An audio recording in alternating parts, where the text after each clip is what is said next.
जय हिंद दोस्तों, मैं एडवोकेट शिवम कश्यप आप सभी लोग का हमारे यूट्यूब चैनल पे स्वागत करता हूं। उम्मीद करता हूं आप सभी लोग बढ़िया होंगे। पीएनएस की बात चल रही है जो कि 1 जुलाई 2024 से आईपीसी को रिप्लेस कर रही है। अब धारा 13 पर आ गए हैं जो कि आईपीसी में 75 पर थी। मैंने पहले ही बताया था कि नोट करते चलिए और ये भी ध्यान रखिए कि इसमें क्या बढ़ाया गया है, क्या घटाया गया है, और कुछ बातें तो पूरी तरह से वही।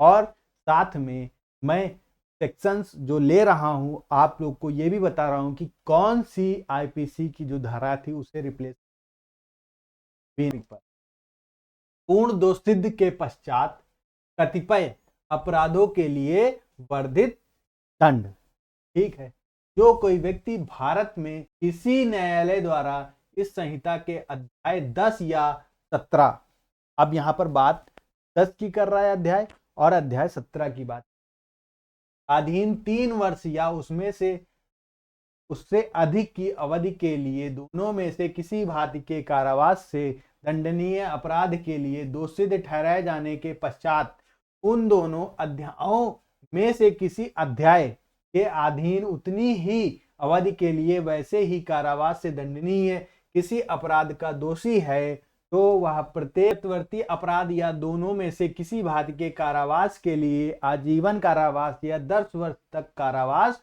हो सकेगी, दंडनीय होगा। भैया चलते हैं अपने लैंग्वेज पे सरल भाषा में जो कि ये पूरी बात को डिफाइन कर देगा।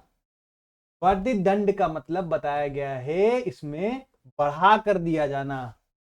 ये देखिए वर्धित दंड यहां पर से देख लीजिए, पूर्ण दोषसिद्धि के पश्चात कतिपय अपराध के लिए, मतलब मान लीजिए आपने कोई कांड किया है, कोई अपराध किया, आइए उसी में चलते हैं सरल भाषा में। मान लीजिए मतलब आप कोई ऐसा अपराध करते हैं जिसकी जो सजा थी वह 3 वर्ष थी। मान लीजिए आप कोई ऐसा अपराध करते हैं जैसे कि मान लीजिए स्टैम्प पेपर, जो या ऐसे कोई मतलब ऐसे उदाहरण ले रहे हैं तो स्टैम्प है और आप फर्जी बनवा रहे हैं, ठीक है ना, तो उसकी जो सजा होगी वह 3 वर्ष है।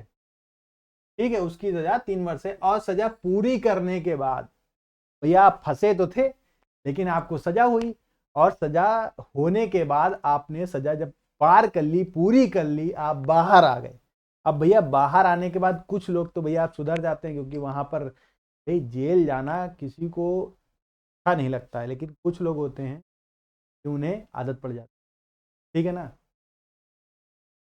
तो आप फिर वही काम करते, भैया बाहर निकल आए, भैया दर्द तो हो गया खत्म। कुछ लोग होते हैं भैया उजड टाइप से होते हैं, मतलब सॉरी मैं इस तरह का शब्द यूज कर रहा हूँ, तो उनको समझ में नहीं आता है, वो थोड़ा सा गड़बड़ हो ही जाते हैं।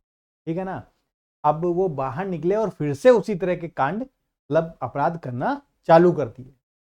अब इस स्थिति में क्या होगा, अब भैया आपको आजीवन कारावास या 10 वर्ष तक की सजा हो सकती है, आपको इससे दंडित किया जाएगा।